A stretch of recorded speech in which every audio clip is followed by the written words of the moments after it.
Durante siglos, las grandes religiones han predicado sobre el pecado y el castigo, sobre Satanás. El demonio es el enemigo de la raza humana. Y el infierno. Es una bruma de oscuridad, hay llanto y gemidos, es un lugar al que no quieres ir. En las escrituras aparecen historias de un Satanás maligno y de los tormentos del infierno. Jesús habló mucho más del infierno que del cielo. ¿Dónde está el demonio en el jardín del Edén? Por supuesto, la serpiente. Se habla de un inframundo abrasador vigilado por una bestia inteligente. La mayoría de las creencias sobre el infierno y el demonio no proceden de la tradición bíblica. ¿Qué es el infierno? ¿Y quién es Satanás? Infierno, el reino del demonio.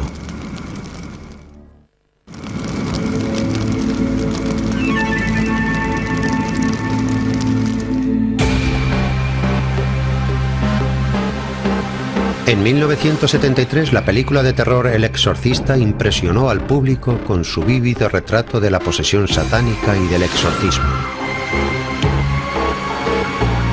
Pero la idea del demonio introduciéndose en el cuerpo humano es mucho más antigua. Algunos creen que el concepto de la posesión tiene su origen en las creencias chamanistas prehistóricas. Los considerados chamanes expulsaban a los malos espíritus del cuerpo de la víctima mediante la brujería. Hacia 1500, los líderes de la iglesia, los escritores y los artistas habían hecho famoso a Satanás. Los sermones, los cuadros, los libros y las obras de teatro confirmaban que el demonio estaba en todas partes, mirando de forma lasciva desde la puerta de la iglesia, causando guerras y acechando en la cama de todos los hombres. Incluso Martín Lutero, que rechazaba gran parte del dogma católico, creía que los demonios habían invadido su cuerpo. Martín Lutero fue el hombre más obsesionado con el demonio de la historia. Al parecer sufrió mucho de estreñimiento durante toda su vida. Pensaba que el demonio estaba en sus entrañas. Lutero vivió en la época en la que la influencia del demonio alcanzó su punto culminante.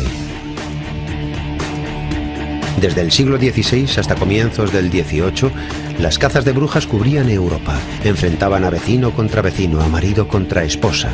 Acusaciones de lujuria, envidia, amor desesperado y deseos frustrados llenaban tribunales irregulares y arbitrarios.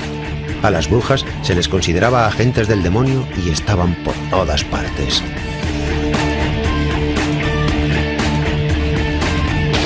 Durante la caza de brujas se produjo una terrible explosión de culpabilidad. La gente no soportaba sentirse demasiado culpable. Eso les atormentaba. Al final no podían castigarse lo suficiente. Tenían que proyectar esa rabia en otra gente y castigar a otros. Durante la Inquisición se quemó a 100.000 mujeres acusadas de brujas. Se pensaba que el gran impostor, el padre de todas las mentiras, se deleitaba corrompiendo a inocentes. Cuanto más inocente parecieras, más frecuentaras la iglesia, más santo parecieras, más probabilidades había de que fueras un agente de Satanás. Porque ¿quién iba a sospechar de ti? Parecías alguien que jamás haría algo malo. Eras la herramienta perfecta para el trabajo de Satanás. Pronto se adoptaron herramientas nuevas en la lucha sin final contra Satanás. En 1486, el Papa Pablo II decretó que la tortura era aceptable en casos sospechosos de brujería. 2 años después aparece el Malleus Maleficarum, uno de los libros más populares de la época y el manual no oficial de la Inquisición.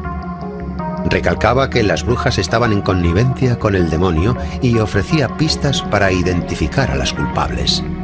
Les cosían piedras a la ropa y las arrojaban a un lago o a un pozo. Si se ahogaban, decían que no eran las piedras, sino sus malos actos los que las hacían hundirse. Una prueba de que de verdad eran brujas. Antes del mundo moderno, la política y la religión no estaban separadas, eran lo mismo. Si había un desorden en la sociedad, tenía una dimensión religiosa. Creían sinceramente que cuando ocurría algo peculiar y tenía un efecto negativo en la sociedad, había algún aspecto diabólico en aquello. Era una forma de personalizar el mal que sentían en el mundo. Cuando los puritanos viajaron al Nuevo Mundo, llevaron sus viejos miedos con ellos. El protestantismo de la primera época estaba muy obsesionado con el demonio. También se oponía mucho al sexo, así que cuando grupos como los puritanos fueron a América y se establecieron en Nueva Inglaterra, llevaron ese equipaje con ellos. Tenían miedo al demonio, veían al demonio en todas partes. Uno de los más eficaces a la hora de inculcar el miedo a sus seguidores fue el predicador puritano Jonathan Edwards. Su autoritario sermón "Pecadores en manos de un Dios airado" pedía a todos ser rectos o enfrentarse a los horrores del infierno. Dios no desea en ningún instante hacer muestra de su poder arrojando a los impíos al infierno. Ellos merecen ser echados al infierno. De manera que si la justicia divina se encuentra en el camino, no hay objeción eficaz contra el uso del poder de Dios para destruirlos. Pecadores en las manos de un Dios airado. Jonathan Edwards. Cuando Jonathan Edwards pronunciaba su sermón "Pecadores en manos de un Dios airado", ¿qué motivo tenía la gente para pasar 3 días en la nieve para oírle predicar? Les estaba diciendo que se iban a condenar. A la gente le gusta el miedo. Nos colocamos en situaciones que asustan. El miedo y el terror son emociones humanas primarias. Consumidos por el miedo, los puritanos propiciaron en Salem el horror a las brujas en 1692. Una vez más, no había defensa contra el cargo de colaborador con el maligno. La gente que hacía las preguntas en los interrogatorios sobre brujería con frecuencia partía de un grupo de preguntas ya preparadas. Sabían lo que había hecho el demonio. El caso de Salem fue pequeño para los niveles europeos. Una veintena de mujeres juzgadas, condenadas y ejecutadas a lo largo de un año. El demonio pareció tomarse vacaciones durante algún tiempo. Después de Salem y durante casi 300 años, los juicios en los que aparecía el demonio fueron muy escasos en Norteamérica. Pero de pronto, con la locura de los rituales satánicos de las décadas de 1980 y 90, regresó.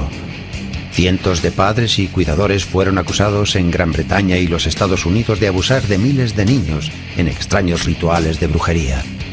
Cuando las presuntas víctimas no conseguían mantener las acusaciones, se decía que se autoengañaban. La teoría era la siguiente: cuanto peores fueran los abusos, más se esforzarían los niños en negarlos. Es decir, que cuanta menos información obtuvieras de un niño, más evidente resultaba que habían abusado de él. Pero los niños no fueron las únicas supuestas víctimas. Muchos de los cargos pudieron ser fruto de la moda de recesión de memoria. Si escarbamos con demasiada profundidad en nuestro pasado y en una terapia de recesión de memoria, nos dedicamos a pensar que los monstruos, sueños y fantasmas de la infancia eran reales, esos demonios surgirán para acosarnos.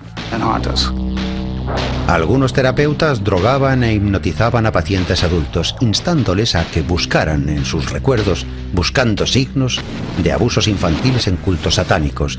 Los medios de comunicación echaron leña al fuego inflando el número de cultos. Durante un programa especial sobre el fenómeno en 1987, Geraldo Rivera afirmó que había 1 millón de practicantes del satanismo en los Estados Unidos.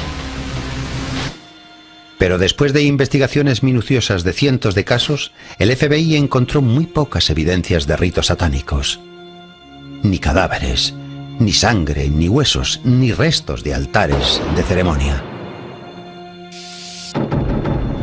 Aunque el asunto de las prácticas satánicas generalizadas ha perdido credibilidad, hay grupos que creen firmemente en la posesión demoníaca y el poder del exorcismo.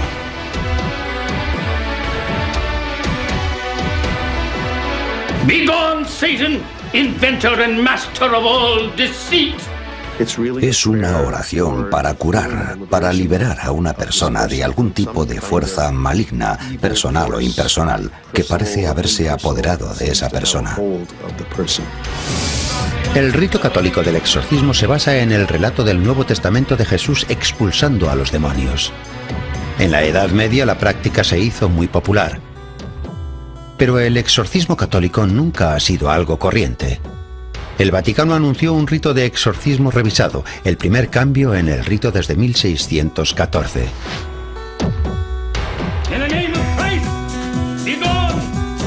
Aunque los nuevos ritos de exorcismo son prácticamente idénticos al antiguo, el cambio principal es el énfasis que se hace en usar el exorcismo solo como último recurso, poniendo todo el esfuerzo en destacar causas físicas, psicológicas y conductas emocionales que pudieran ser confundidas con la posesión.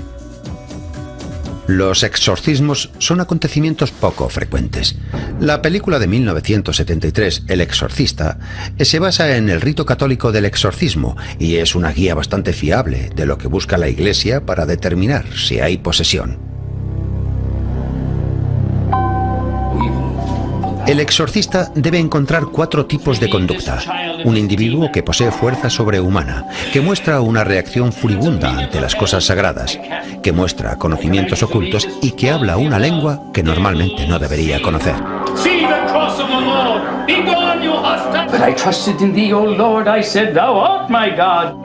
Como se describe en el rito católico, el exorcismo comienza haciendo la señal de la cruz y rociando con agua bendita.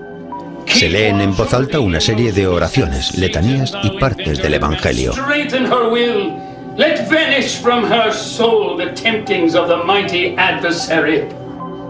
Una vez terminados estos ritos, el exorcista coloca el final de su estola sobre el cuello del poseído, muestra un crucifijo y hace la señal de la cruz sobre la frente.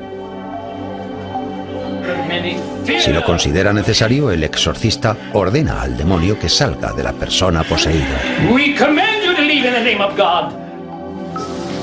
La ceremonia concluye con una oración y la bendición. Puede repetirse toda la ceremonia.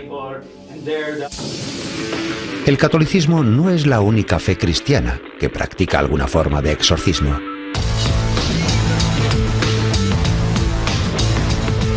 Reniego de ti, Satanás. Sal de él ahora. Sal de su alma y de su mente en el nombre de Jesús. Todas las semanas el pastor Tom Brown, un carismático cristiano evangélico, libera a decenas de almas de las garras de Satanás en la iglesia Palabra de Cristo, en El Paso, Texas. Sal de ella en el nombre de Jesús. En el nombre de Jesús. No utilizamos el término exorcismo, preferimos el término liberación o expulsión de demonios. No utilizamos la palabra poseído porque poseído implica control absoluto. Lo que creemos es que los demonios pueden tener influencia sobre nosotros. El pastor Brown se remonta a Jesús para explicar la práctica de la expulsión de demonios. El primer exorcismo que relata el Evangelio de Marco ocurrió en una sinagoga. Una persona endemoniada alza de pronto la voz y dice: «Ajá, sabemos quién eres, el Santo Hijo de Dios. ¿Has venido a torturarnos antes de nuestra hora?». En realidad quien gritaba no era el hombre, sino el demonio. Jesús dijo al demonio que se callara y saliera, y el hombre quedó libre. Creemos que hay millones, quizá miles de millones de ángeles caídos que trabajan bajo el control de Satanás. Al haber tantos, creemos que debemos estar en guardia. Te he dicho que la dejes. Satanás no quiere que la gente de este mundo sea feliz. Ha actuado mal. Se merece esto. No tienes derecho legal para permanecer en ella. Quiere que todos sean infelices. Quiere que todos vayan con él al infierno. Deja en paz a mi hermana. Sal de ella. Y es muy real. Es muy, muy real. No puedo verlo, pero es muy real. De una vez para siempre. Sal en nombre de Jesús. ¡Aleluya! Oía voces, voces malignas. Me decían que hiciera cosas malas a mi familia. Intentaba oponerme. ¡Nazareno es mío! Cuando la gente tiembla y habla a voces, es que los demonios están reaccionando. Los demonios utilizan sus cuerdas vocales, gritan cosas. Le sentía físicamente dentro de mí, hasta el punto que el demonio casi consiguió hacer que me suicidara. Fue hace 2 o 3 años. El demonio me dijo: coge un cuchillo de carnicero y clávatelo en el estómago. Ahí está, en nombre de Jesús.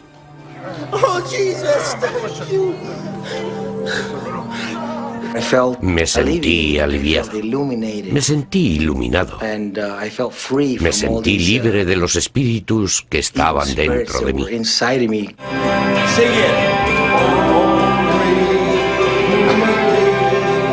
Cuando llegue el momento de que Jesús vuelva, Él decidirá tú estás conmigo, y los que no lo estén serán arrojados al lago de fuego. Para muchos cristianos, la existencia de Satanás y de algún tipo de infierno es evidente. Pero hay otras visiones del infierno. Creemos que muy pocas personas recibirán el castigo de Dios, la cólera de Dios.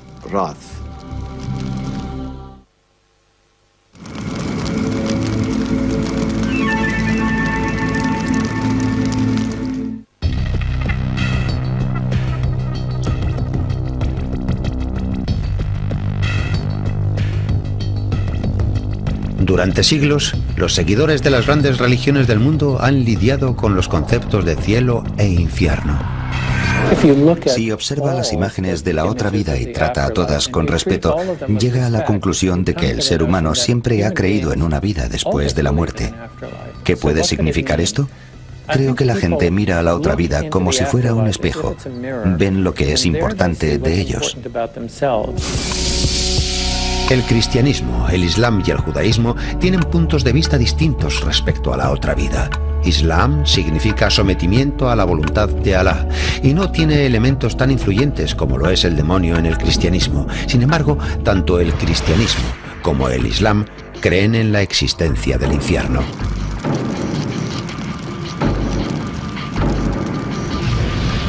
El Corán nos dice que el infierno es un lugar físico y literal, una morada para los pecadores. El infierno es una parte esencial de la vida humana. Sin infierno, la vida estaría llena de confusión y desorden. Por eso creó Dios el paraíso y el infierno, para que tengamos disciplina, para que sigamos la verdad.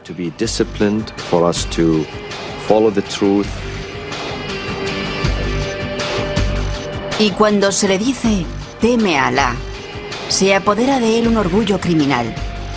Tendrá el infierno como retribución. El Corán, capítulo 2, versículo 206. Aquellos que son condenados al infierno del Islam son recibidos de manera aterradora. Leemos en algunos pasajes del Corán que cuando los pecadores son conducidos al infierno, los reciben con gran estruendo, gritando. Van a escuchar los bramidos del fuego. El fuego es profundo, estrecho, apretado. Después de llegar al infierno del Islam, el sufrimiento es tremendo. La Gehenna al acecho será refugio de los rebeldes, que permanecerán en ella durante generaciones, sin probar frescor ni bebida, fuera de agua muy caliente y hediondo líquido. Corán, capítulo 78, versículos 21 a 25. El Corán continúa hablando de cómo será torturada la gente y el castigo que recibirá allí. Su piel arderá, pero Dios renovará su piel para que vuelvan a sentir el castigo del fuego. La tortura no se produce solo una o dos veces, sino muchas. Es continua. Aunque implacable en la tortura, el infierno del Islam no es permanente. El castigo puede durar días, semanas o años, pero todos, salvo los peores, encontrarán al final el camino hacia el paraíso. El Corán insinúa que la mayoría de las almas ni siquiera rozarán el infierno. Creemos que muy pocos recibirán la condenación de Dios, la cólera de Dios. Por lo tanto, muy pocos serán arrojados a las llamas. Se muestra enfadado e iracundo, pero es solo de forma temporal. Sabemos que su misericordia es siempre mayor que su cólera. Usa la misericordia más que la cólera. Pero su cólera es necesaria para que la gente le obedezca.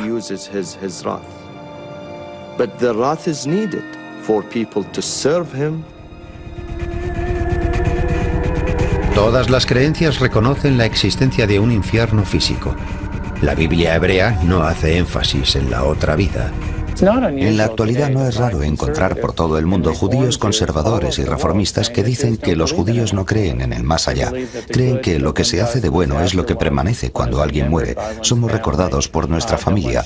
Hay que hacer buenos actos para dar fe del recuerdo de los santos padres, pero no hay una vida después de esta. Sin embargo, según uno de los 13 principios del Código Ético, redactado por el rabino Maimónides en el siglo XII y que todavía se recita en voz alta en las sinagogas, hay recompensa y castigo después de la muerte. Maimónides propuso los 13 principios de la fe judía. Uno de ellos es que Dios juzga a la gente y trata a los malvados según sus maldades y a los bondadosos según sus bondades. El infierno literalmente no es algo que cuente mucho en la vida judía, pero eso no importa. Lo que importa es que las personas malvadas recibirán su merecido. Los judíos lo creen firmemente. Incluso los judíos ortodoxos, algunos de los cuales creen en la otra vida, consideran incorrecto pedir a Dios una situación mejor en la siguiente vida. El Kadís del doliente, una oración que se recita sobre la tumba de los seres queridos, no menciona al fallecido ni pide a Dios que vele por él. Sin embargo, reafirma la fe de los supervivientes en el Todopoderoso. La concepción budista de la otra vida es muy diferente a la de otras religiones basadas en un creador. La otra vida no es un lugar, sino un estado de existencia. El infierno es un reino en el que los muertos renacen llenos de ansiedad y de angustia. Ves seres vivos quemados y consumidos por el nacimiento, la vejez, enfermedad y muerte, cuidado y sufrimiento. Los ve padecer muchos tipos de dolores a causa de su codicia y su apego. Luchando padecerán innumerables sufrimientos en su existencia actual y posteriormente padecerán el dolor de renacer en el infierno, como bestias de espíritu hambriento. Sutra del Loto, capítulo 3. La rueda de la vida ofrece una descripción visual de los muchos estados del ser y formas de vida budistas. El segundo círculo, mitad blanco, mitad negro, representa la vida del más allá. Aquellos que toman el camino de la luz son guiados hacia un renacimiento positivo. Aquellos que siguen el camino de la oscuridad experimentan un renacimiento negativo, los infiernos del budismo. No hay juicio divino para condenar a los seres al infierno. Es su propio karma lo que les hace renacer en ese reino. La consecuencia de que un alma humana ascienda o descienda es similar a la de que una persona enferme por comer alimentos en mal estado. Si enfermas a causa de algún alimento, no es porque alguien te castigue, sino por una consecuencia natural. Así funciona el cuerpo, así es la vida humana. Creen que la vida del más allá funciona de la misma forma. Un alma asciende porque es ligera y hermosa, o desciende a causa del peso de su maldad.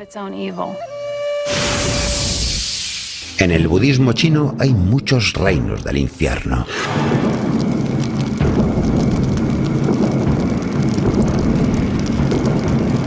En estos infiernos, los seres vivos sufren dolores incalculables e indescriptibles. Roídos por chacales hambrientos, cuervos, perros negros, buitres moteados y grajos, los que sufren gimen. Ese es el estado que experimente un hombre de hechos perniciosos, un estado de sufrimiento absoluto. Budismo, Sutta Nipata, versos 672 a 676. Pero al igual que en el Islam, el sufrimiento no es eterno. Los seres vivos padecen los sufrimientos del infierno hasta que se consume el karma pernicioso que han generado en vida. Los moradores del infierno, espíritus hambrientos, bestias y muchos otros que se encuentran en circunstancias difíciles, están por lo tanto en disposición de ser salvados. Sutra del Loto, capítulo 24. Cuando han consumido su mal karma, los ocupantes del infierno renacen en un plano de existencia más feliz. Pese a las diferencias, las religiones dominantes del mundo coinciden por lo general en un código de conducta humana. Pero a lo largo del tiempo, los rebeldes y los disidentes han desafiado las nociones tradicionales de infierno y Satanás y han adoptado al demonio como uno de los suyos.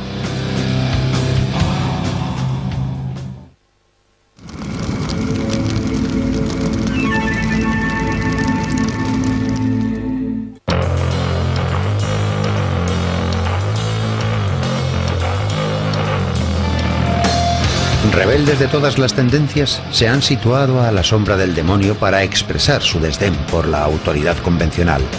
Alabar al demonio es una forma asombrosa de oponerse a todo lo que esta sociedad considera sagrado. Un hecho que algunos han explotado en la música rock. En una sociedad cristiana, ¿qué puede haber mejor para definirse como rebelde que glorificar la imaginería demoníaca? Hay grupos que adoptan la personalidad de demonios y en cierto modo se ríen de la idea de que el infierno es un sitio horrible. El infierno es el lugar al que va la gente divertida, un lugar con mujeres ligeras de ropa, donde nunca para de correr el alcohol y las fiestas duran eternamente. A lo largo de la historia, el infierno y el demonio han servido como símbolo de los contrarios.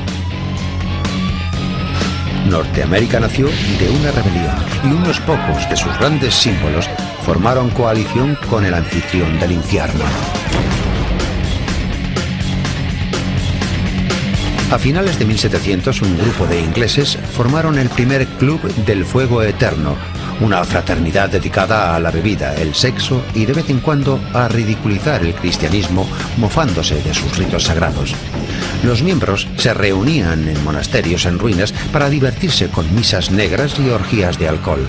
Benjamin Franklin, embajador de Estados Unidos en Gran Bretaña, participaba de forma ocasional. Un siglo más tarde, Mark Twain expuso su sentimiento iconoclasta alabando el Averno. Recuerdo la acertada ocurrencia de Mark Twain: el cielo por el clima, el infierno por la compañía. Si quieres conocer gente realmente interesante, no vas al cielo, vas al infierno de Dante. El ensayo de Twain, Cartas desde la Tierra, incluye misivas ficticias redactadas por el diablo en las que se muestra el aspecto egocéntrico de la naturaleza humana. Se cree que es la mascota del creador. Cree que el creador está orgulloso de él. Cree incluso que el creador le ama, que siente pasión por él, que se sienta por la noche a admirarlo. Sí, que cuida de él y evita que tenga problemas. ¿No es una idea pintoresca?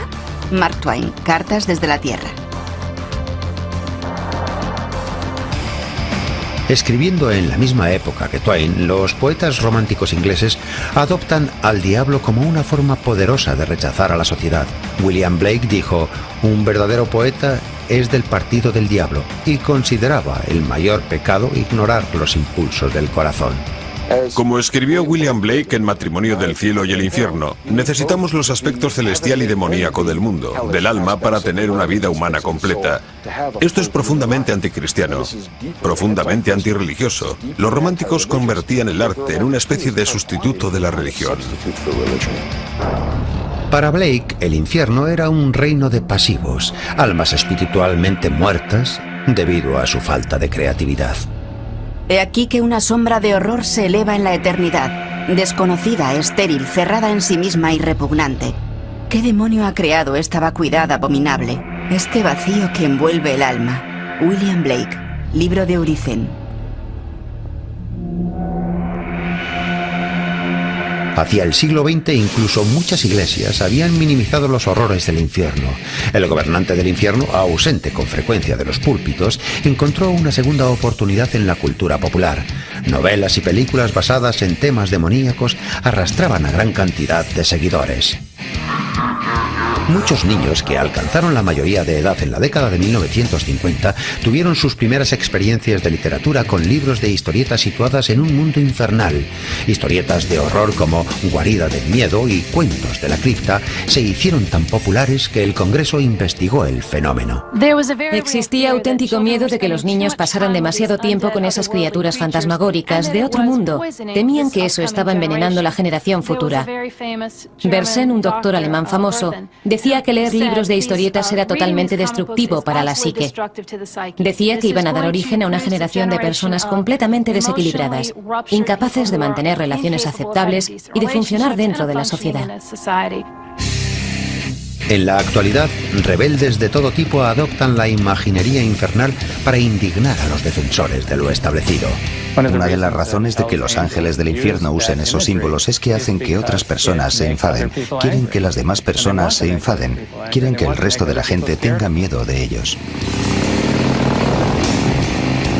Pero quizá ningún otro grupo ha adoptado las ceremonias del diablo con tanto entusiasmo como la iglesia moderna de Satanás. Lucifer excelsis Dei. In the name of our most exalted God, Satan, Lucifer, I command thee to come forth. Come forth, and bestow these blessings of hell upon us. Hail, Satan! La Iglesia de Satanás ha elegido a Satanás como su símbolo principal, porque en hebreo significa adversario, opositor, el que acusa o duda. Nos vemos a nosotros mismos como satanáses, como adversarios, como opositores, como acusadores de todos los sistemas de creencias que intenten obstaculizar el disfrute de nuestra vida como seres humanos. Fundada en 1966 en San Francisco, California, por Anton LaVey, considera errónea la creencia tanto en Dios como en el demonio. Por eso eligen la autoconfianza y la autoadoración. Es una religión muy egoísta.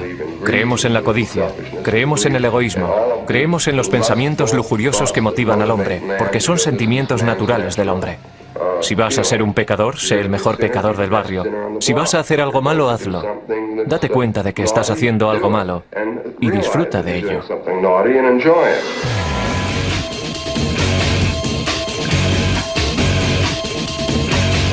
Muchas de las creencias de la Iglesia aparecen explicadas en la Biblia satánica. Contemplad la promesa de Satanás y su poder, que es llamado entre vosotros un aguijón amargo. Muévete y aparece. Desvela los misterios de tu creación, porque soy un servidor de lo mismo, tu Dios, el verdadero adorador del supremo e infalible Rey del infierno.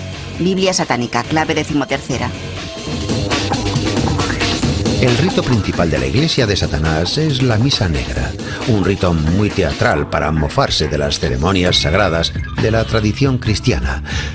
La Misa Negra explota la imaginería del infierno y Satanás.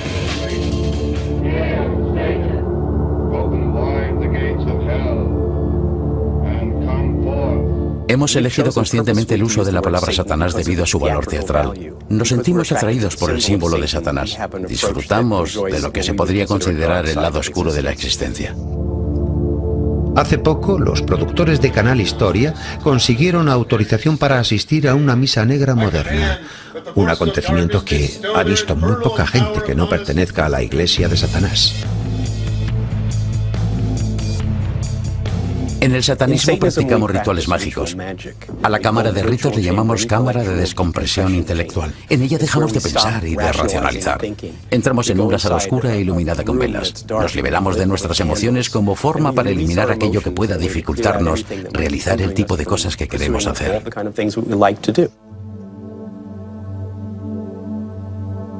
Creemos que cuando practicamos los ritos no debe haber distracciones. Por eso, la mayoría de los hombres y muchas de las mujeres llevan túnicas con capucha negra. Produce una sensación maravillosa, casi gótica. Hail, Satan! Hail, Satan! Hail, Satan! Hail, Satan!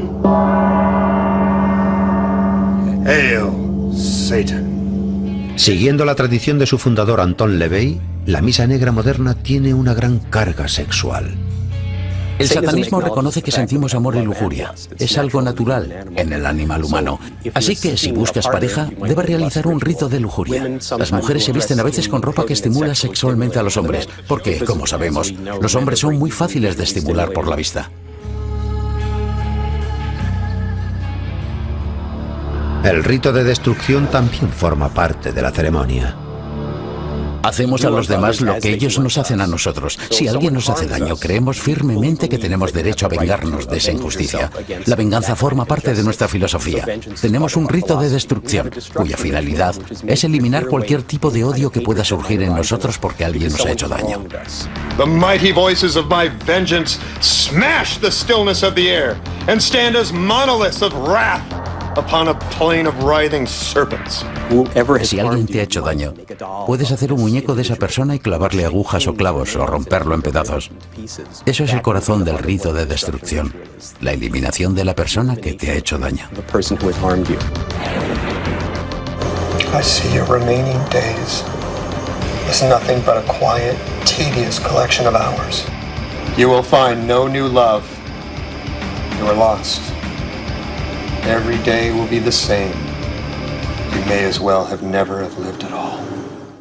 Las creencias de la Iglesia de Satanás la colocan bastante al margen de lo socialmente aceptable, algo que sus miembros perciben. Somos los adversarios de todos los credos espirituales y de toda la gente que dice que tienes que seguir el ejemplo de otro, que tienes que obedecer. Creamos el cielo y la tierra en nuestra propia existencia. El resultado depende completamente de nosotros. Como los satánicos no aceptan ciertas ideas de la otra vida, creen que no serán juzgados por sus hechos terrenales. Sin embargo, la mayoría de las principales religiones creen firmemente que tras la muerte les espera el día del juicio. La pregunta que se cierne como un fantasma es ¿quién va al infierno?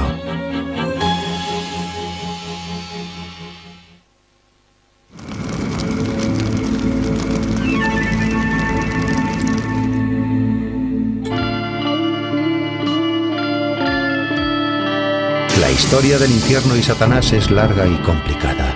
Desde las enseñanzas de la Biblia hasta la imaginería laica, nuestra fascinación por el infierno y el demonio refleja un miedo primitivo por la muerte y un profundo anhelo de inmortalidad. El 90% de nosotros responde sí a la pregunta de si cree que hay vida después de la muerte, pero los liberales tienen tendencia a ignorar el infierno. No creen que forme parte de la otra vida. Por otro lado, los evangélicos y los fundamentalistas creen en la realidad del tormento para la gente que no es como ellos. Para quienes creen en el infierno, la pregunta principal sigue siendo ¿quién va al infierno?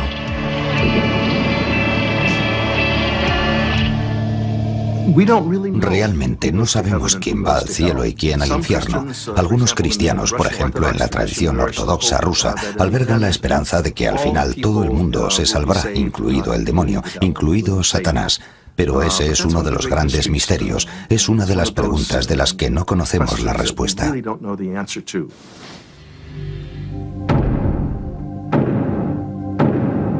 Aunque no sea posible conocer la voluntad de Dios, parece impensable que asesinos de masas como Hitler, Pol Pot y Jeffrey Dahmer escapen a la condenación. Puedo dormir por la noche solo porque creo que el bueno es recompensado y el malo es castigado. Si no crees que hay infierno, dices que Hitler no ha tenido un destino diferente al de la Madre Teresa. El ser humano más vil y cruel de los seres humanos correría la misma suerte que el más compasivo.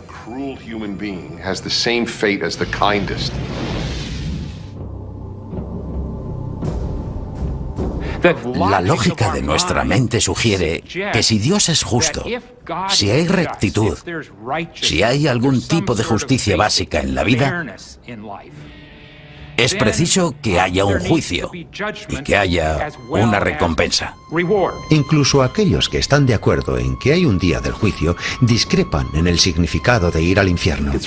No es una buena teología decir que Dios nos castiga, que Dios manda a la gente al infierno.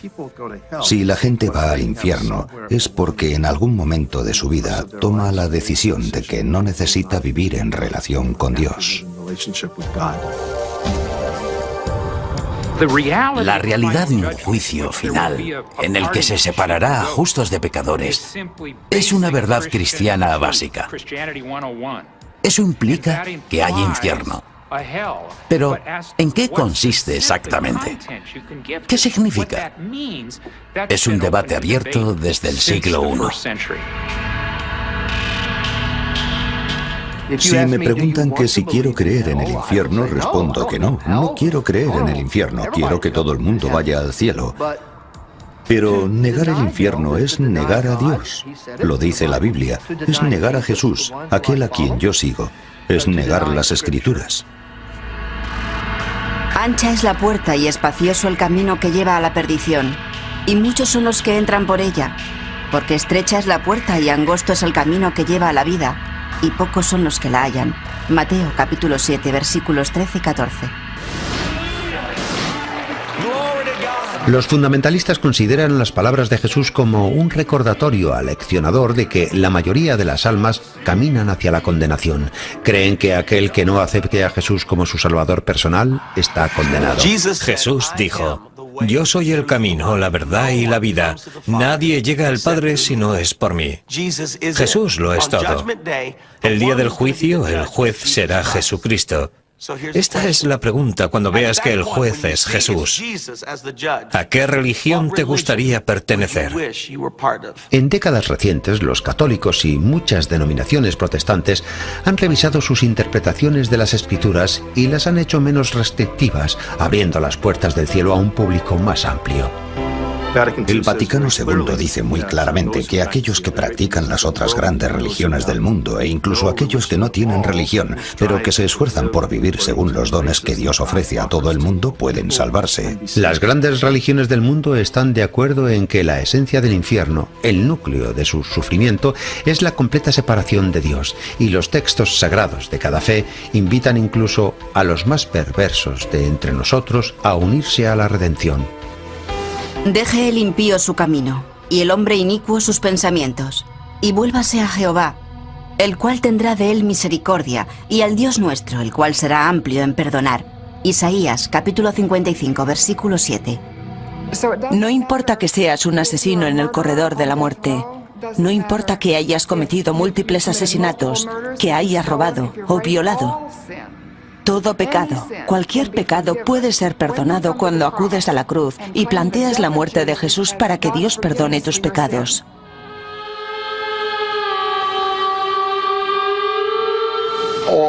Todas las religiones mantienen que en tu lecho de muerte puedes arrepentirte sinceramente y que Dios te perdonará.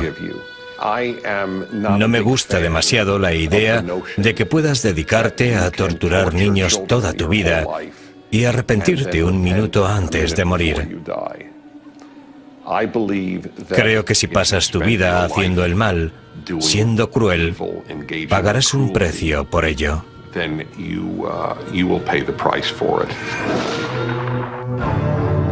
Independientemente de las creencias, la humanidad se enfrenta a una verdad innegable. Todos moriremos. Pero después de que nuestros seres queridos nos hayan dado el último adiós y nuestro cuerpo terrenal descanse para siempre, nadie sabe cuál será nuestro destino. Nadie sabe qué hay del otro lado. Robert Frost, el poeta, dice: el fuerte no dice nada hasta que lo ve. A todos nos gustaría una respuesta sencilla sobre el infierno, el demonio, el bien y el mal. Pero no hay una respuesta sencilla a los grandes temas de la vida. Solo hay sombras y tonos grises. Pero la duda no evita nuestra especulación constante acerca del infierno y Satanás.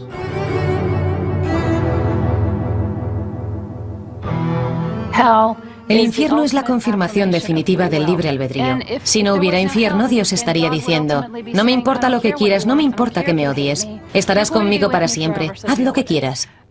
La idea del infierno parece tener sentido para aquellas almas que dicen: mira Dios, seguro que el cielo es un lugar estupendo, pero no quiero formar parte de él, no quiero nada de ti. Satanás podría presentarse a presidente y ser elegido. Es así de perturbador, es muy carismático, es un líder natural. El problema es que siempre guía en la dirección incorrecta.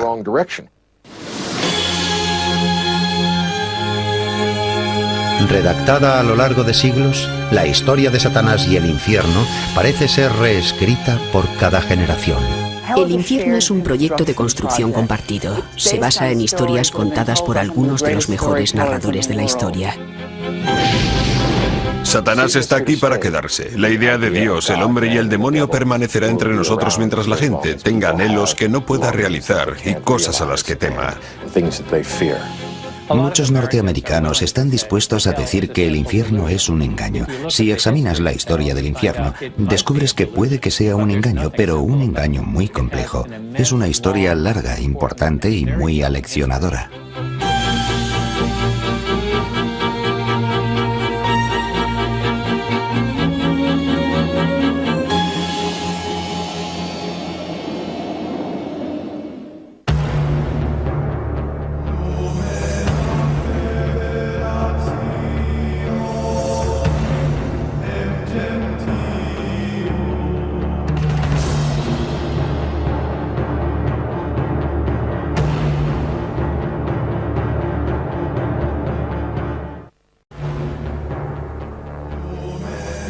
Durante siglos, las grandes religiones han predicado sobre el pecado y el castigo, sobre Satanás El demonio es el enemigo de la raza humana. y el infierno.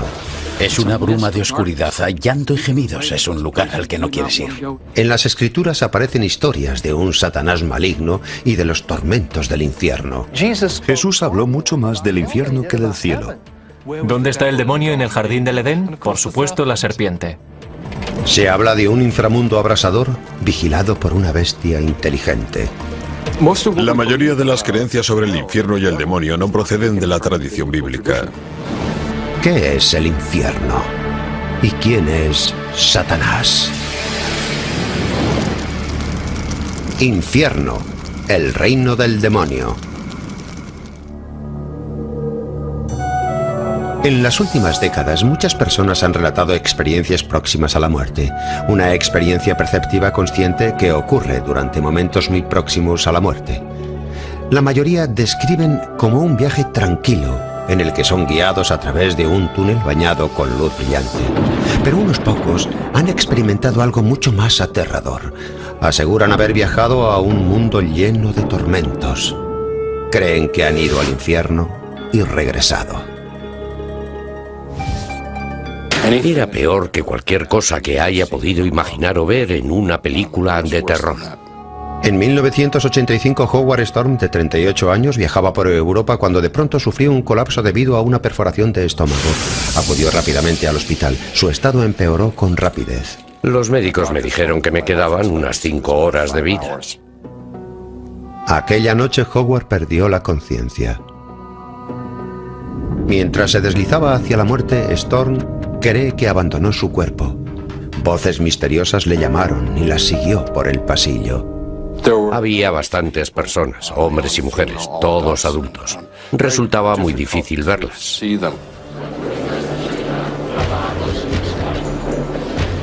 Me rodearon de inmediato. Se iban acercando y estábamos cada vez más apretados. La oscuridad era cada vez mayor. Estaba aterrorizado. Comenzaron a zarandearme. Era obvio que intentaban hacerme daño. Al principio me arañaban y me mordían. Era cada vez peor. Tenía todas sus bocas sobre mí.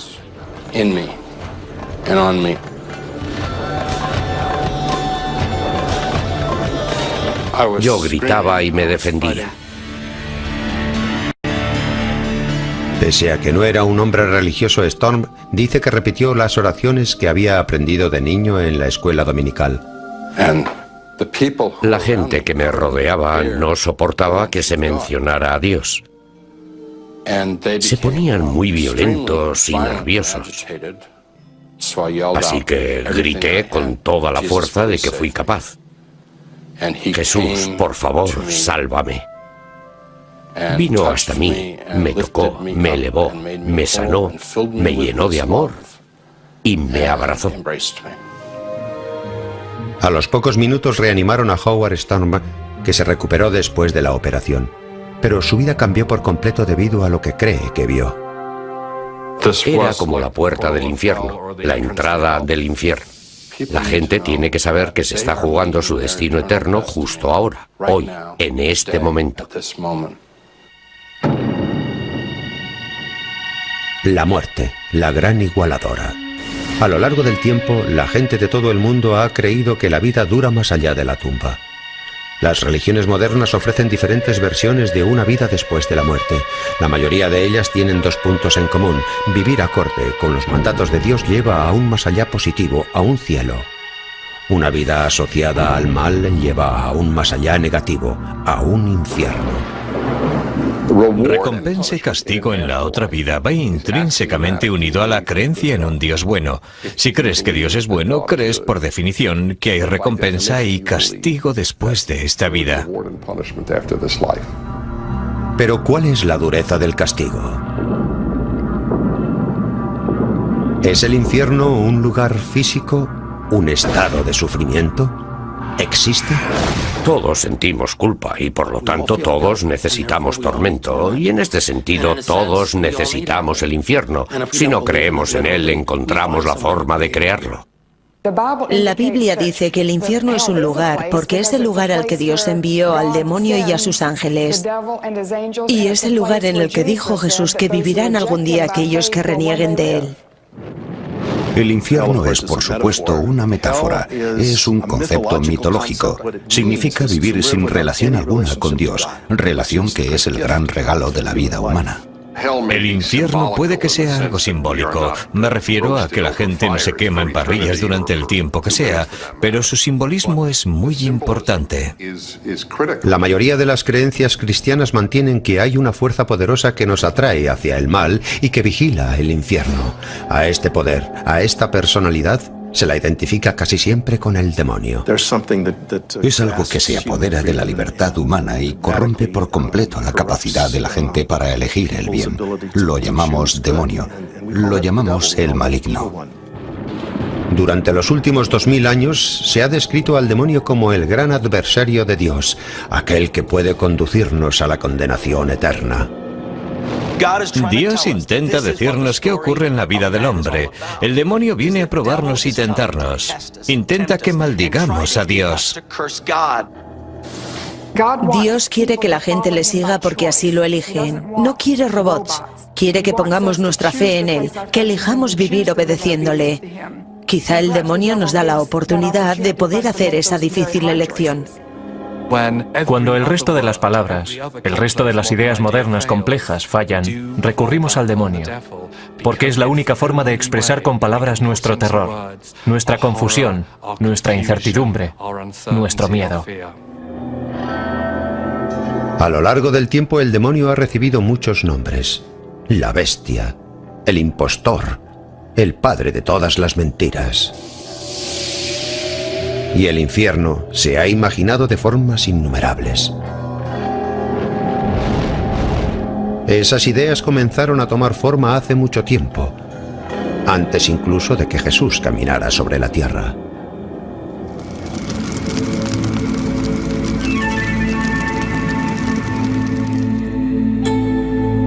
El infierno de fuego y azufre es simplemente la versión más conocida del Averno.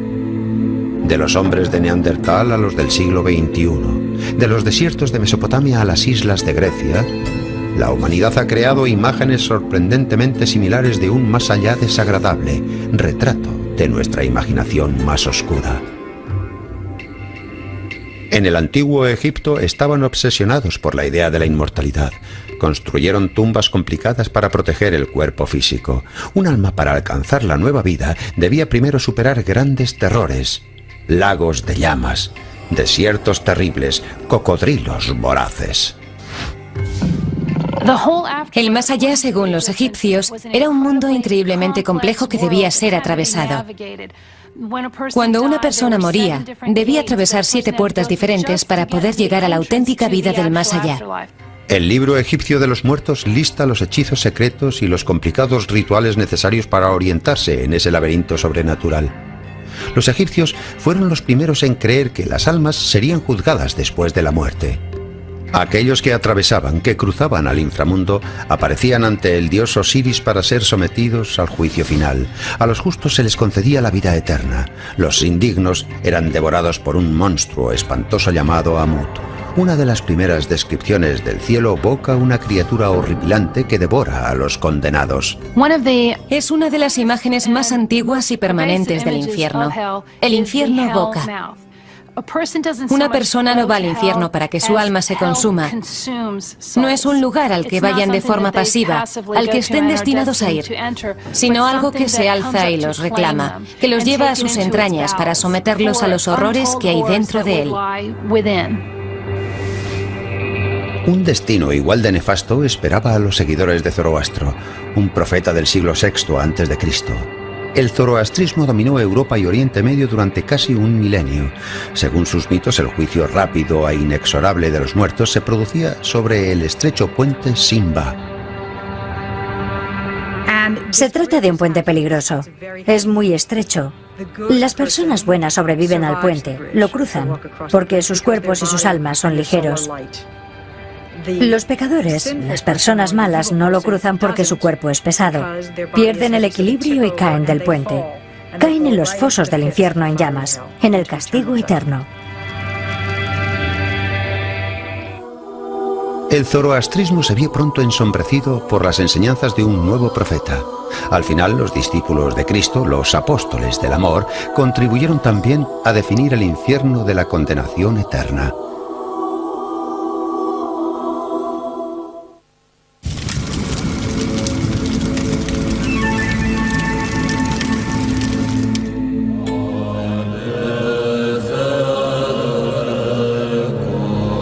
Para mucha gente, su concepto del infierno se basa en un solo libro. La Biblia dice que el infierno es el lugar en el que pasará la eternidad la gente que rechaza la oferta de salvación que hace Dios a través de la fe y de Jesucristo. Es un lugar de separación eterna de Dios. La idea bíblica del infierno evoluciona a lo largo de la Biblia. El Antiguo Testamento incluye solo referencias fugaces e indirectas al infierno. Seol, la morada hebrea de los muertos, se compara a veces con la tenebrosa idea actual del infierno, pero en realidad es muy diferente. El destino común, tanto de los justos como de los pecadores muertos. Seol era sinónimo de sepulcro y de separación de Dios. Porque el sepulcro no te celebrará ni te alabará la muerte, ni los que descienden al hoyo esperarán tu verdad. El que vive, éste te confesará como yo hoy. Isaías capítulo 38, versículos 18 y 19. Seol es el lugar al que todo el mundo iba. No era un lugar de recompensa ni castigo. Todos iban allí, buenos y malos. Era otra forma de describir lo que sucede cuando mueres.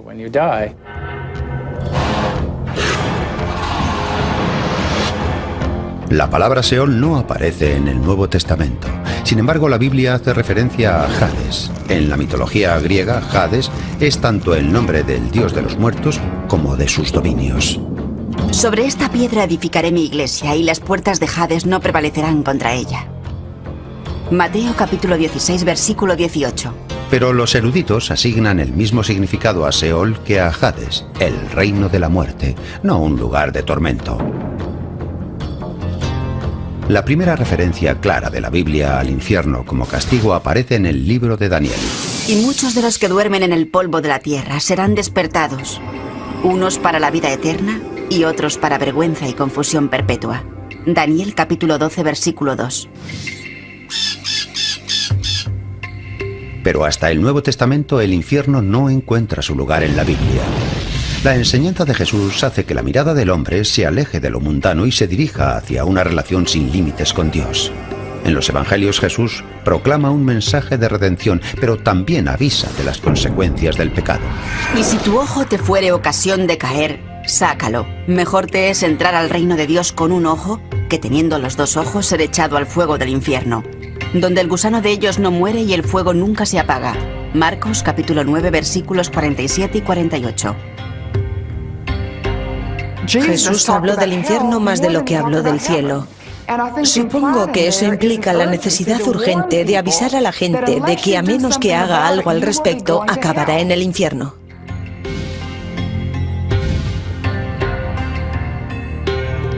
Jesús también dio a sus seguidores una descripción visual de lo que puede ser el infierno.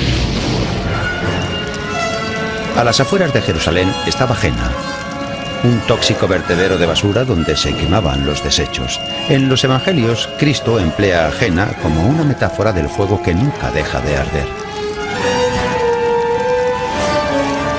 La imagen proviene de un montón de basura a las afueras de Jerusalén, en el que se quemaban continuamente los desechos de la ciudad. Eso proporcionó la imagen que ha llevado a la tradición cristiana a considerar el infierno como un lugar de humo, fuego y sufrimiento eterno.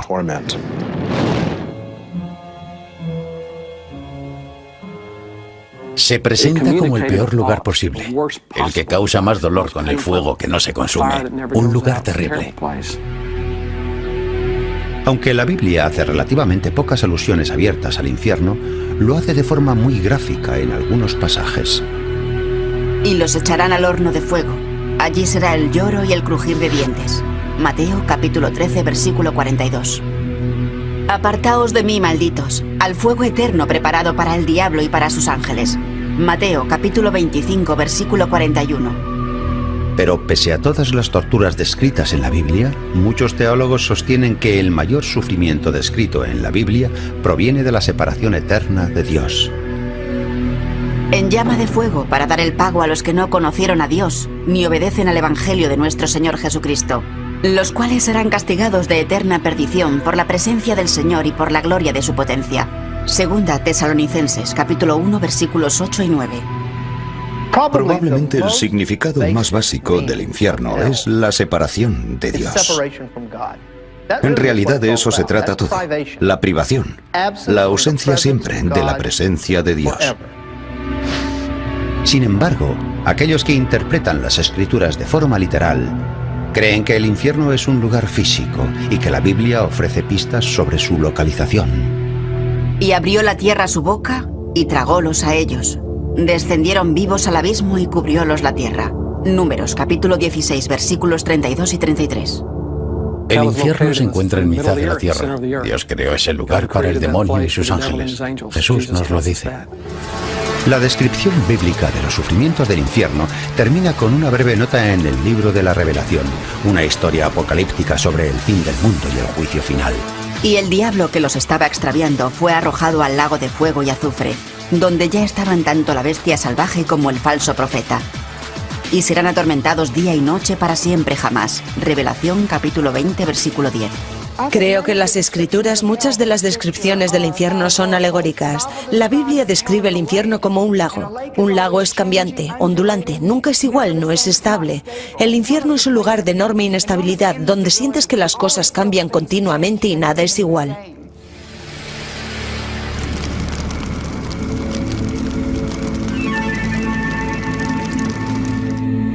Mientras se iban definiendo los conceptos bíblicos del infierno, en los últimos siglos se fueron definiendo códigos de conducta que podían costar la condenación eterna. Posiblemente ningún seguidor de Cristo ha dado más indicaciones acerca de quién va al infierno que San Agustín, un filósofo del siglo IV.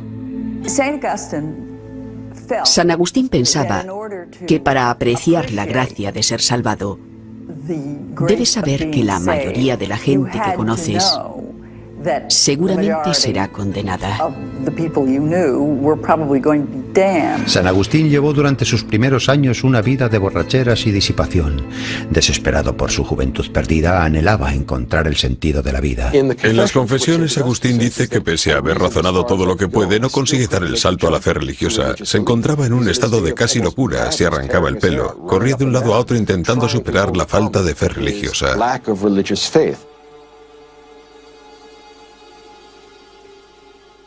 Finalmente, mientras San Agustín atendía a su madre en el lecho de muerte, ella le convenció para que se convirtiera al cristianismo. La conversión le afectó mucho. Sintió que había cometido acciones que normalmente deberían haberle valido ser condenado al infierno para toda la eternidad. Se había distanciado de Dios. Y por alguna razón que no podía justificar ni comprender, Dios había acudido a él con enorme amor. Y por la gracia de Dios, Agustín se convirtió. Los escritos de San Agustín combinan el celo del converso con el amor por el razonamiento lógico. Encontró consuelo concibiendo normas estrictas para regular la salvación y la condenación. Creía en cosas como que los niños no bautizados no podían ascender al cielo. No porque hubieran hecho algo malo, sino porque desde Adán todos los humanos nacían con el pecado original. Solo el bautismo podía eliminar ese pecado. San Agustín tuvo un papel fundamental en hacer que los pecados sexuales sean los indicadores más comunes del camino hacia el infierno. La lujuria requiere para su consumación de la oscuridad y del secretismo, no solo cuando se desea una relación ilícita, sino también en la fornicación que la ciudad terrenal ha legalizado. San Agustín, la ciudad de Dios. Era algo así como alguien que ha sido fumador compulsivo y al dejar de fumar no soporta estar en una habitación donde hay un cigarrillo. San Agustín tuvo muchas relaciones sexuales antes de encontrar el cristianismo. Después dio la espalda al sexo y se volvió muy pesimista respecto a la sexualidad y a las mujeres. El oscuro mensaje de San Agustín encontró pronto una audiencia dispuesta a escuchar. Durante los primeros 1000 años del cristianismo, el infierno apenas se mencionaba desde el púlpito, pero en la Alta Edad Media, los santos varones se aferraron a las enseñanzas de San Agustín, a veces para favorecer sus propios intereses. La necesidad de un poder que no fueran las armas para convencer a la gente de que te siguiera a ti en vez de a otra persona hizo que la idea del infierno como un lugar físico tomara cada vez más fuerza. En una época asolada por la hambruna, la peste y las guerras, a la mayoría de la gente le resultaba fácil imaginar una vida futura igual de atroz. Las advertencias de San Agustín sobre el infierno ayudaron a convertir a gran cantidad de paganos que vivían en la penumbra de la muerte. Saber que en una semana puedes perder a toda tu familia a causa de la peste y que la mitad de la población de Europa falleció en 4 años a causa de la peste, contribuye a crear una nueva perspectiva sobre la vida en el más allá. Como los predicadores decían constantemente a sus feligreses, piensa en la muerte con frecuencia. Con la rectitud como estandarte, los líderes de la Iglesia usaban el miedo al infierno para llenar los bancos de las iglesias. Hablaban sin cesar de las torturas, del sufrimiento, del dolor, del olor pestilente, del fuego eterno, de los cuerpos retorciéndose de dolor. Al final descubrieron que la gente acudía a oír hablar sobre el espectáculo del infierno. Era como ir a una película de miedo. ¿Quieres que te asusten, que te aterroricen? Los predicadores se dieron cuenta de que el infierno se estaba convirtiendo en un imán. Para los europeos del siglo XVI, los sermones sobre el fuego eterno eran la verdad en palabras. El infierno se percibía como algo muy real. El pueblo en que vivían era la única referencia que tenía la gente, y el pueblo solo tenía una iglesia. La iglesia era la puerta hacia la salvación. Cualquier cosa que se dijera en la iglesia era verdad. Los instruidos no están necesariamente embaucando a la masa cuando predican sobre el cielo y el infierno. Les están diciendo lo que creen que es verdad. Los sermones convincentes no eran las únicas herramientas para dibujar un submundo temible. El arte y la arquitectura de las iglesias representaban de forma vívida la historia del infierno. Lo que ves con los ojos o escuchas con los oídos cuando se pronuncian los sermones, te cantan los himnos o te leen las escrituras, penetra en tu corazón y se queda grabado para siempre. Los frescos impulsaban la fantasía abominable. Los salvados observaban desde el cielo los tormentos de los condenados. Muchas pinturas cristianas antiguas muestran a gente cómodamente sentada en el cielo y mirando hacia abajo, como si estuvieran en la platea de un teatro, viendo cómo torturan a los pecadores en el infierno, y metafóricamente al menos frotándose las manos y regocijándose de ello. Pero las visiones del infierno estaban incompletas sin la imagen de un ángel malo que vigilara el Averno. Los santos varones y los escritores reconocieron en el anfitrión del infierno poderes enormes y sorprendentes.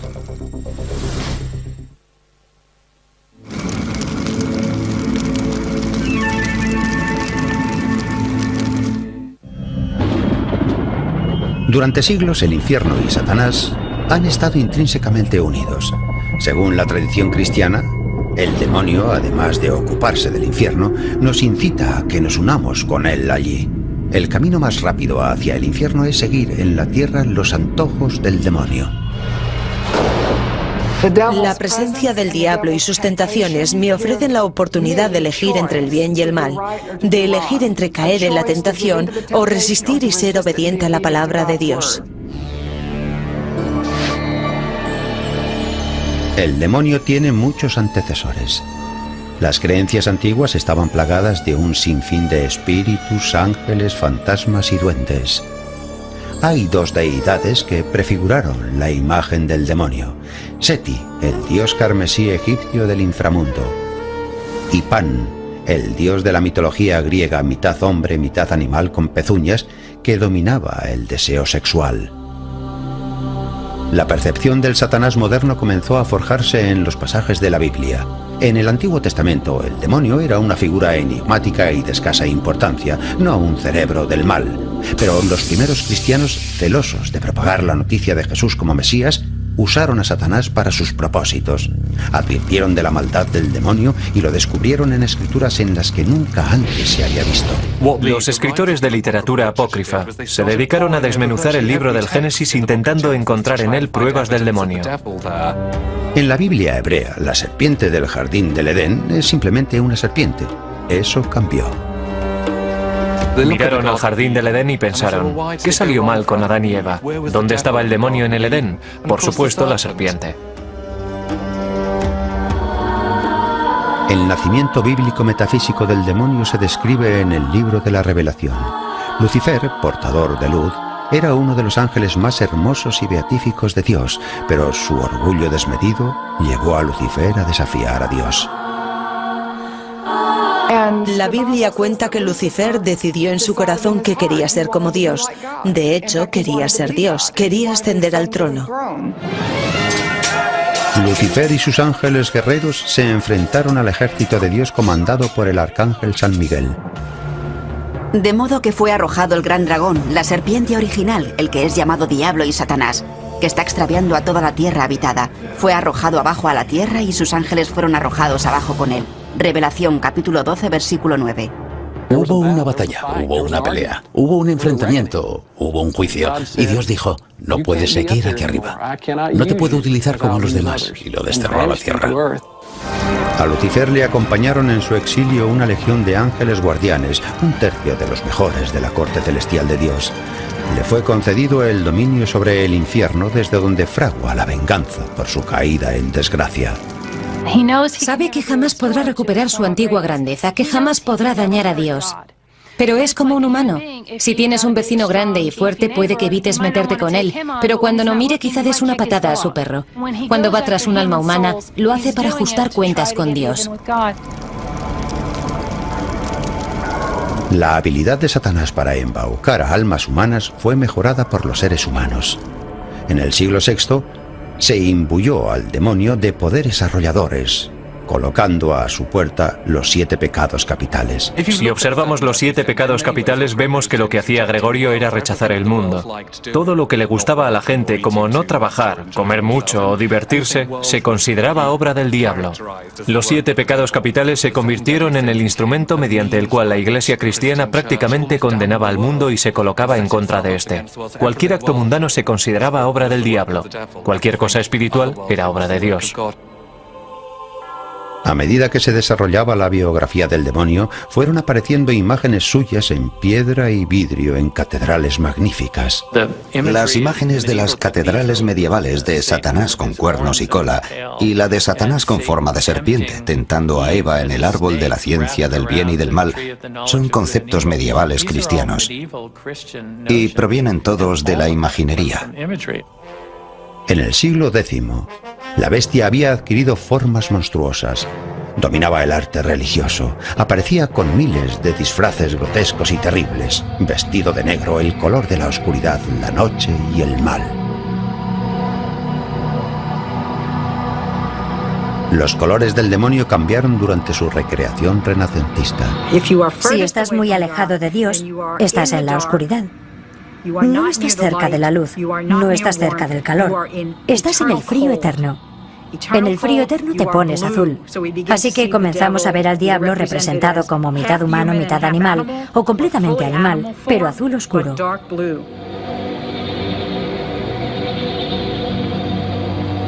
Las descripciones de Satanás comenzaron a incorporar características de los rivales de la religión católica.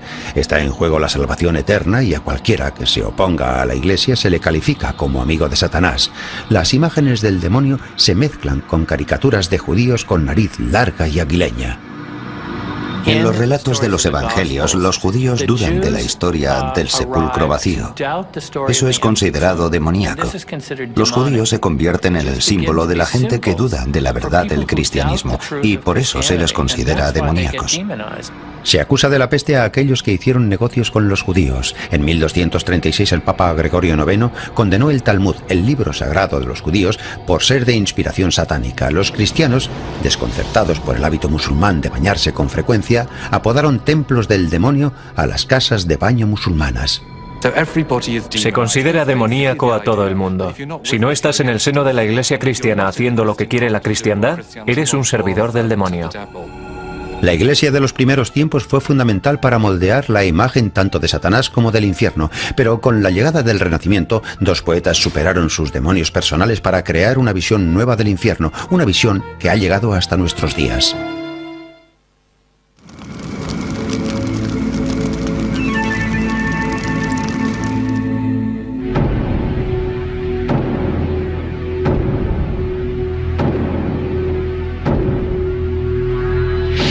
El infierno de la imaginación popular tiene muchos autores. La mayoría de las creencias sobre el infierno y el demonio no provienen de la tradición bíblica. La Biblia no habla demasiado del tema. Los detalles provienen de los poetas, no de los profetas. Entre las obras literarias que han contribuido a formar nuestra idea del infierno, destaca El infierno de Dante. Por mí se va hasta la ciudad doliente.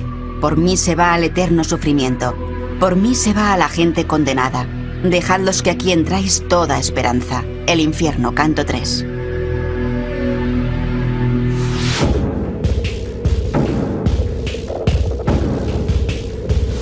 El infierno, compuesto por Dante Alighieri a principios del siglo XIV mientras vivía en el exilio, lejos de su amada Florencia, Italia, se inspira en los turbulentos acontecimientos de la vida del autor. Durante la época de Dante, el Vaticano se hizo con el control de toda la Toscana. Dante, un católico devoto, opinaba que la Iglesia debía compartir el poder con las autoridades civiles. Mientras estaba en Roma, fue arrestado acusado de cargos falsos, hostilidad contra el Papa, entre otros. La Iglesia le amenazó de muerte, confiscó sus propiedades y le expulsó para siempre de su ciudad natal. Dante respondió escribiendo El infierno. A mitad del camino de la vida, en una selva oscura me encontraba, porque mi ruta había extraviado. El infierno, canto 1. Es un viaje del alma. Dante es un peregrino, vaga por la eternidad del cosmos, lo que significa que también vaga por la eternidad del alma. El retrato que hace Dante del infierno es mucho más detallado que las descripciones bíblicas. Imaginó 9 círculos de infierno. Cada nivel estaba designado para contener a las almas culpables de unos pecados específicos. Comenzó en la parte superior del infierno y lo describió mediante 9 secciones descendentes. Los pecadores peores y más viles se encontraban en el fondo del infierno, en el 9º reino, con el propio Satanás. Conectando el castigo con la gravedad del pecado, Dante describió gráficamente el sufrimiento de los condenados. Gente enfangada vi en aquel pantano toda desnuda, con airado rostro. No solo con las manos se pegaban, mas con los pies, el pecho y la cabeza, trozo a trozo arrancando con los dientes. El infierno, canto 7. Afectó a la gente de forma muy diferente que cualquier otro sermón que hablara sobre lo malas que son las cosas en el Averno, porque decía que lo que sufrirá una persona en la otra vida está en relación directa a lo que haga en esta. Se decía que los adivinos caminaban por la eternidad con la cabeza cosida hacia atrás por fingir que veían el futuro que solo Dios puede saber. La gente que se había entregado a sus pasiones, los adúlteros, eran arrastrados eternamente por fuertes vientos, porque en vida se habían dejado arrastrar por las pasiones. Cada pecado tenía un castigo específico. Yo hice al Padre y al Hijo enemistarse, y como gente unida así he partido. Partido llevo mi cerebro. Ay, triste, de su principio que está en este tronco. Y en mí se cumple la contrapartida. El infierno, canto 28. Uno de los aspectos interesantes del infierno de Dante es que las cosas que hacen que la gente vaya a él, las cosas por las que se les condena son las cosas que quieren. Quieren lo que no deben. Todo el mundo está en el infierno porque quiere algo. Si quieres riqueza, sexo, poder político o cualquier otra cosa que no sea el amor de Dios, estás cometiendo un pecado condenable. Para Dante, traicionar la confianza era un acto imperdonable. El nivel 9º y más profundo del infierno está ocupado por los grandes traidores de la historia, envueltos no por llamas, sino por el frío gélido del Ártico, que les separa de la luz de Dios. Si eres un gran traidor, como Judas, Bruto o Casio, pasarás la eternidad siendo devorado por una bestia de 3 cabezas que permanece inmóvil. Pasarás toda la eternidad triste y helado en la profundidad oscura y fría del infierno, apartado de Dios. Dante situó a varios padres de la Iglesia, incluidos el Papa Celestino V y el Papa Bonifacio VIII, en el círculo más bajo del infierno. ¿Ya estás aquí, Bonifacio? El sumo sacerdote puede que sea arrastrado al infierno. El infierno, cantos 19 y 27. A Dante le exilaron de su país. Tenía muchos enemigos. Todos aparecen en el infierno. Los muestra siendo castigados con su imaginación artística, cada uno como se merece. La repercusión del infierno de Dante fue inmediata y profunda. Se leía ante grandes asambleas de oyentes embelesados. Se tradujo muy pronto a todas las lenguas europeas.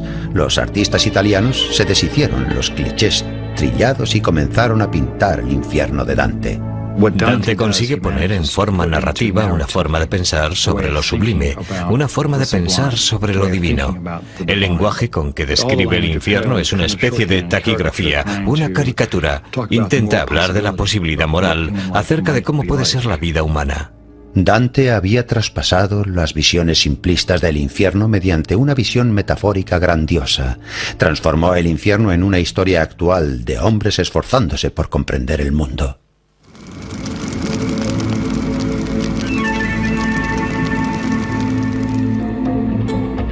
Al igual que Dante expandió para siempre nuestra noción del infierno, el poeta inglés John Milton revolucionó el personaje del diablo.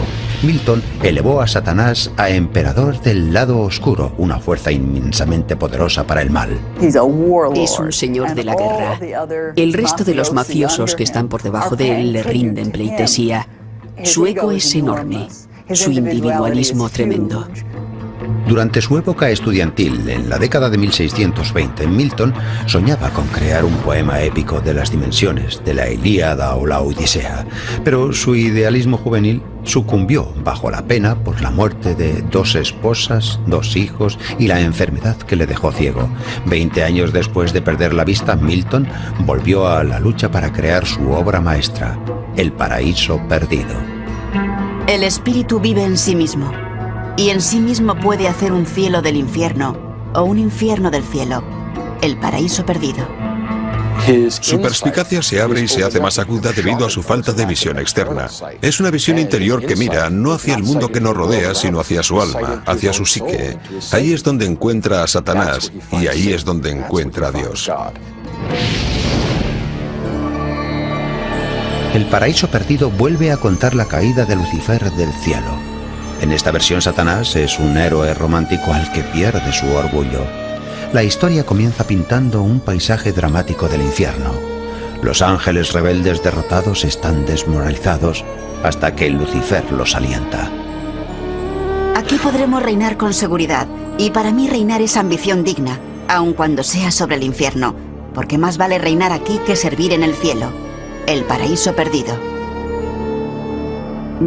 Milton mantuvo la idea de que era un personaje inmensamente poderoso, carismático, gigantesco. El tipo de líder al que creerías capaz de hacer caer a la tercera parte de las estrellas del cielo. 1/3 de los ángeles del cielo le siguieron porque era su líder. Un líder magnífico. Satanás es incapaz de pedir perdón a Dios por haber dirigido la insurrección. La derrota de Satanás tiene algo de humano que no podemos encontrar en Dios. Es muy difícil identificarse con la perfección de Dios, pero todos sabemos lo que es sentir un cierto impulso satánico. Todos sabemos lo que es ser transgresores. Todos sabemos lo que es ser cabezotas y negarnos a reconocer que nos hemos equivocado. Los demonios de la autojustificación es algo con lo que casi todo el mundo puede identificarse. La visión de Milton embelleció la idea de un Satanás poderoso en un papel antagonista. A lo largo del tiempo, el demonio iba a dirimir una batalla épica tanto contra Dios como contra el hombre.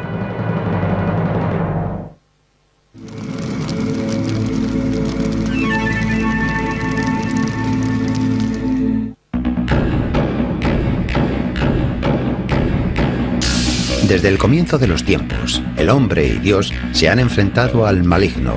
Uno de los primeros ejemplos del demonio enfrentándose a Dios y tentando la fe de los humanos lo encontramos en el libro de Job.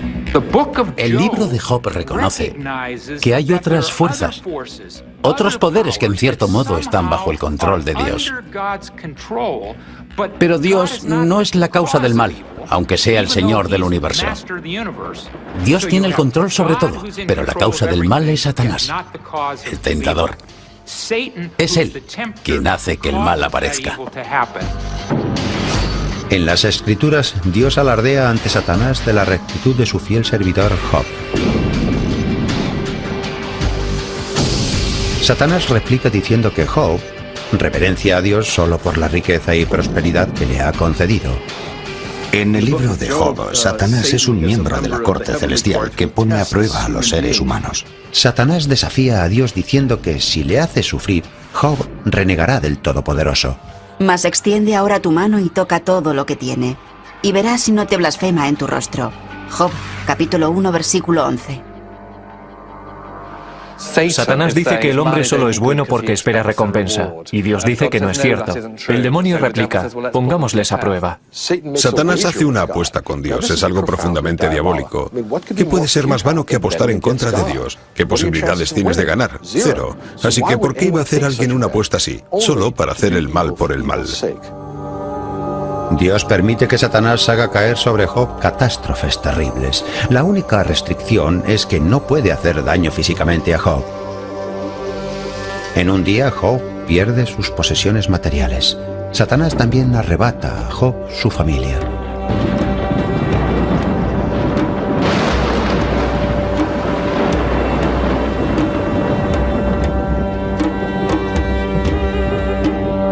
Tus hijos y tus hijas estaban comiendo y bebiendo vino en casa de su hermano el primogénito.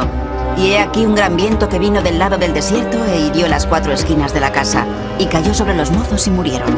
Job, capítulo 1, versículos 18 y 19. Pese a que Job se siente profundamente triste, no maldice a Dios. Pero Satanás no se rinde.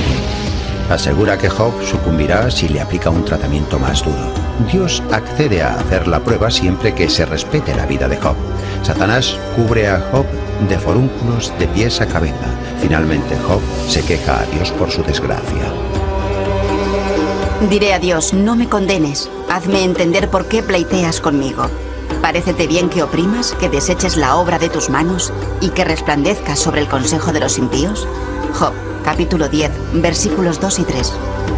Al final Job se arrepiente y promete total lealtad a Dios. Satanás desciende a la tierra y quita a Job muchas cosas buenas. Le arrebata la familia, las propiedades, le arrebata la salud y aún así Job no blasfema. El hombre ha permanecido fiel al Todopoderoso, pero Satanás ha descubierto una fisura que intentará siempre explotar. Del libro de Job se pueden aprender muchas lecciones, y una de ellas es que Satanás no puede tocar mi vida sin el permiso de Dios. Así que cuando ocurren cosas malas en mi vida, algunas de ellas quizá orquestadas por Satanás, sé que mi Padre Celestial me cobija y me protege, y si retira su mano protectora y permite que Satanás me ataque, es por mi bien y para conseguir un fin mejor.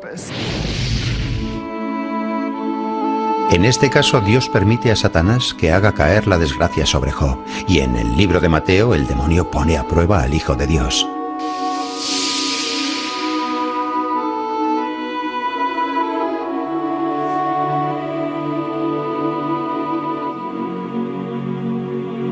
Mientras Jesús ayuna en el desierto durante 40 días y 40 noches, Satanás le presenta 3 tentaciones, incluyendo la más atractiva de todas: poder. Otra vez le pasa al diablo a un monte muy alto, y le muestra todos los reinos del mundo y su gloria. Y dícele, todo esto te daré si postrado me adorares. Mateo, capítulo 4, versículos 8 y 9. Somos tentados, no con los peores pecados, sino con los más nobles. Somos tentados para que tomemos las cosas en nuestras manos en vez de confiar en Dios. Jesús en aquellos momentos de aislamiento espiritual es tentado para que tome el control de las cosas, para que use el poder de controlar las cosas en vez de ser un servidor, para que cree un imperio en vez de ser el Hijo de Dios. Jesús se niega a tomar atajos, se niega a aceptar los reinos de este mundo que Satanás le ofrece como Dios de este mundo. Rechaza todo atajo para evitar la cruz. Tiene que morir.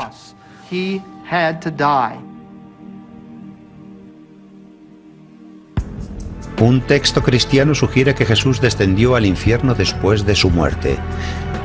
El credo de los apóstoles, escrito en algún momento entre los siglos II y XV, es el credo más popular utilizado para orar por los cristianos occidentales.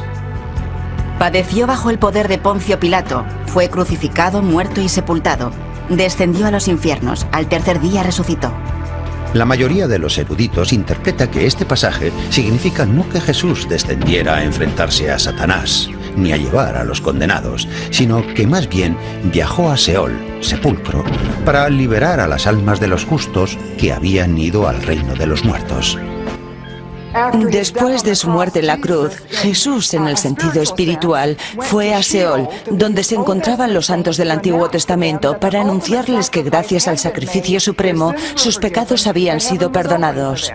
Con el tiempo, la tradición oral cristiana propagó la historia del llamado descenso al infierno. Una de las razones por la que el descenso al infierno cobra importancia es que la cristiandad quería salvar a los santos padres hebreos, sobre todo a Abraham e Isaac. Muestra a Jesús en un papel muy diferente al que le vemos ocupar en la Biblia. No le vemos como un predicador o siendo crucificado en actitud pasiva. Le vemos como Jesucristo superestrella. Jesús desciende y rescata a gente. Es una imagen fuerte y viril de Jesús. Algunos pasajes bíblicos apuntan hacia esta historia, pero ninguno la apoya directamente. Por eso, muchas corrientes cristianas han eliminado del credo la frase «descendió a los infiernos». En ningún momento del descenso a los infiernos, ni de cualquier otro relato bíblico, ha sido Satanás capaz de controlar a Jesús ni a Dios. ¿Pero puede apoderarse de un ser humano? ¿Sabes que el demonio tiene sus garras en ti? He venido por el bien de mi alma, para que me liberasen de los malos espíritus que estaban dentro de mí. Si una persona está poseída, ¡sal de ella! ¿Cómo se libera? ¡Sal de él! ¡Vete ya!